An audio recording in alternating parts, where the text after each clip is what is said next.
Hello, I'm Michelle. And I'm Lucy. Welcome to another Cameo episode. These very short episodes will be slotted in between the other ones and will cover people who made a fleeting yet tantalizing appearance in other episodes. We don't always have a lot of information about them, so they can't have a full episode of their own, but they are too interesting to abandon completely, and they fill in the gaps and enable us to create as full a picture of the era as we can. And today, John Damian. John Damian. And I don't remember that name. No, I've never come across him before. It's another spin-off from Margaret Tudor's episode. Okay. And I came across his story in a newspaper under the heading Wacky History. Wacky spelt with an H for some reason. Oh. In a newspaper. It's one of those extraordinary things that I'd never heard of this man until recently, and now I'm seeing him everywhere. I love it when that happens. I don't know why it happens, but it happens. Yes. Giovanni Damiano de Falcucci, to give him his real name, was an Italian in the Scottish court, and despite being Italian, he was recorded in the Scottish accounts as Master John the French Leech. And that's leech because he practised medicine, not because he was always sponging money off people. Although he did do that as well. But why are they calling him French when he sounds Italian? I don't know. Foreign. I expect that's just foreign. Okay. He was a favourite of James IV since he was interested in medicine, alchemy and science, as was the king. He also must have been very good at cards, since we have records of James IV losing several sums of money to him. He was made abbot of Tongland, which sounded to me like a made-up place, so I had to look it up. And it does exist. It's in the Diocese of Galloway.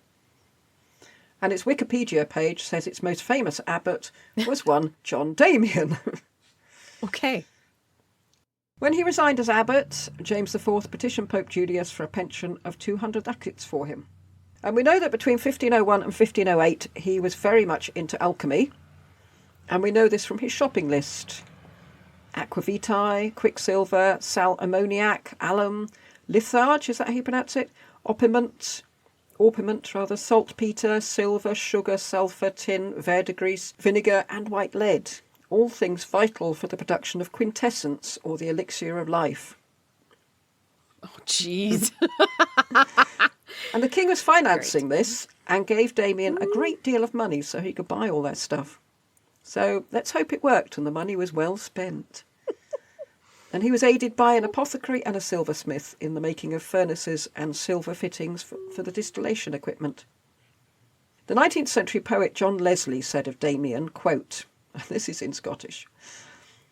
That's not the quote. Now's the quote.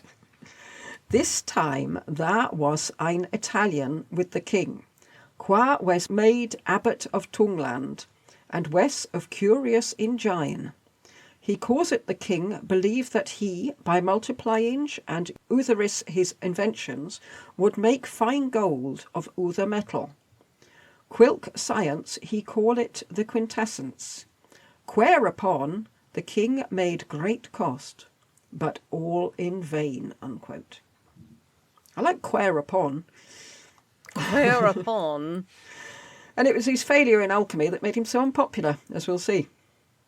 One of the main reasons that we know about John Damian was that he was satirised by William Dunbar in a poem called A Ballad of the False Friar of Tongland, How He Fell in the Mire Flying to Turkey. And the title refers to Damian's attempt to fly from Stirling Castle's walls, which led, not unsurprisingly, to a broken thigh. Right. I remember the story. He had claimed that he would be able to beat the Scottish ambassadors to France. And they set off, and he set off, and just, and that was it. Yeah. Where did I hear this story? I don't know, but okay, I know who we're talking about. He had covered himself with feathers, and he put his failure down to the fact that he'd used some chicken feathers amongst the eagle feathers, and chickens can't fly.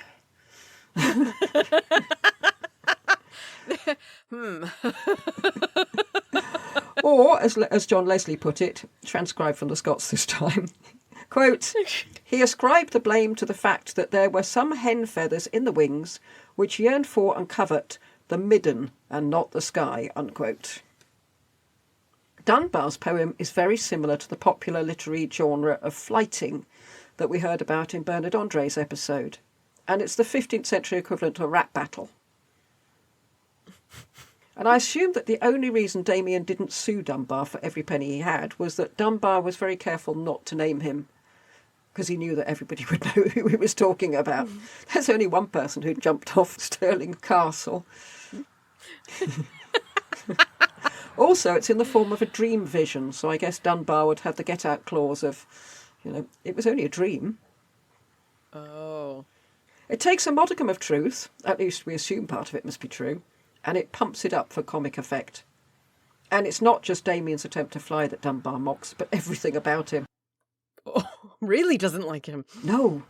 Maybe when we heard that Dunbar was shocked about the lax morals of James's court, he was including the king's patronising of charlatans as well. He wrote another poem about Damian called The Birth of the Antichrist. So you can see he's not pulling his punches. No. Wow. In this poem, Dunbar is told that he won't advance in his priestly career until he sees a flying abbot, which he takes to mean that he'll never advance. Pigs might fly. But then, Right. What do you know? An abbot flies past. So all's well. Flies. False. Well, we'll concentrate on the False Friar of Tongland poem. And this is the story of Damian's life as seen by Dunbar. And I would just say in advance that I am no expert on the medieval Scots language. Dunbar starts off in the usual dream vision way of clarifying that this is a dream. Quote, As young Aurora with crystal hail in orient shew her visage pale, and swerving sith did me assail. And a swerving is a dream. So he's having a dream at dawn. He then goes on to claim that Damian was Turkish. For some reason, nobody seems to know where he came from. And on his way to Scotland, he had killed a priest in Lombardy and taken his clothes. So he wasn't a real priest, he was just dressed as one. Quote, There a religious man he slew, and clad him in his habit new. But then he was found out, so he fled to France, where he set up as a physician. But he was so incompetent at bloodletting that he had to flee France and ended up in Scotland. How can you be incompetent at bloodletting? Well, the poem contains the line, quote, In leechcraft he was homicide, unquote. So he's that's saying killing people. killing his patients, I guess. When Damian became abbot, Dunbar accused him of neglecting his flock in favour of alchemy. Quote, Unto no mass press it this prelate, for sound of sacring bell nor skellet, as blacksmith brook it was his palate, for battering at the study. So he wasn't interested in the bells calling the faithful to prayer, but the chime of the blacksmith, presumably making the furnaces he needed for his alchemy. And the alchemy didn't work, not sure why not. So he decided that his best bet was to fly back to Turkey. Methocht se fasonist he assailet, to make the quintessent, and failiet. And when he saw that nocht availiet, a fedrum on he took. And a fedrum is plumage. Okay, you're going to have to decode that Yeah. entire statement. Having seen that he was trying to make the quintessence, the elixir of life, and he failed at that. So when he saw that nothing was working, he decided to stick feathers to himself. As you would. You think, oh, that's not working. I know what. I'll have a load of feathers on myself. I wonder what he used to stick them onto him. Tar? Tar, probably, yeah. Tar and feathered? Yes. I mean, what else? I can't think of anything else that would do it. No, but you have to be awfully brave to jump off of a building with just a few feathers. Blimey. And in the poem, the birds all flocked round Damian, and Dunbar likened him to the classical characters like Icarus. But then the birds go in for the kill, and each species attacking him in a different way. The kestrel attacked his ears, the magpie pulled out his feathers, which is not what I thought was happening when I read the Piet forth his penis did ring, but penis is feathers. Oh. Okay. Although the buzzard did have a go at his testicles, apparently. And the merlin pulled his beard. And just to add insult to injury, Dunbar says that Damian was so scared that he lost control of himself and spattered a herd of cattle below with excrement.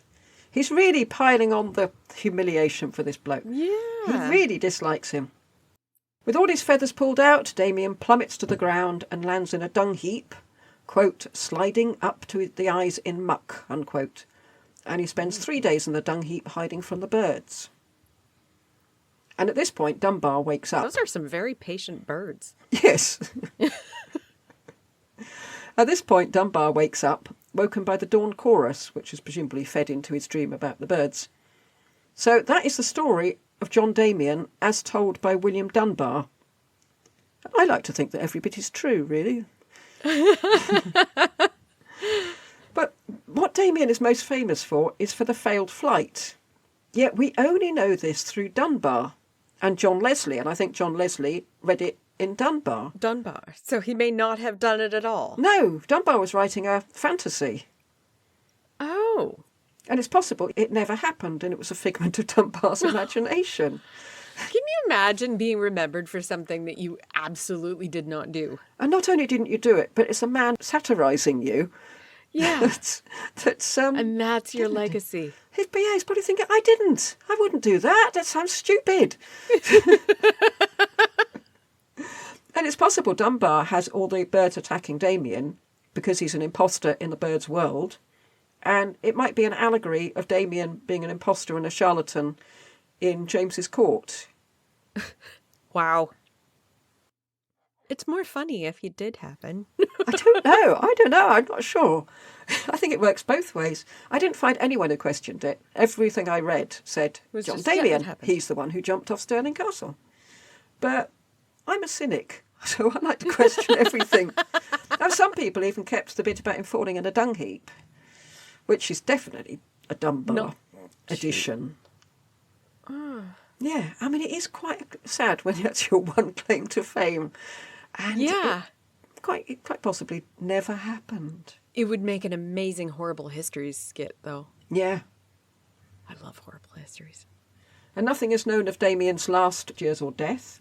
We know he accompanied James to inspect gold mines in the southwest Scotland in 1513, but that's it. So it's quite possible that all we know about him is what I've told you, and that absolutely none of it is true. Wow. I quite like writing this episode because I thought this is an episode about what a man probably didn't do. Didn't do, yeah. And we'd have no idea what he did do apart from visit a gold mine. But, yeah, so there you go. That is the improbable life of John Damian. Bless him. Yes. Now I'm wondering where I heard it from, because I remember listening to it and thinking, what an idiot. And it was presented to me as a true story. That's what he did. That is what he's famous for. Yeah. Revisionist. Yes. He never existed. Never existed. Yeah, I thought we better not keep this one for April Fool's Day because nobody would believe he did exist. There's documentary evidence for him actually existing. For a start, the fact that James owed him money for card debts. Yes. And he was abbot of Tongland, even though Tongland really does seem like a very made-up place. Yes, it does. So there you go. John Damian. Goodbye. Goodbye.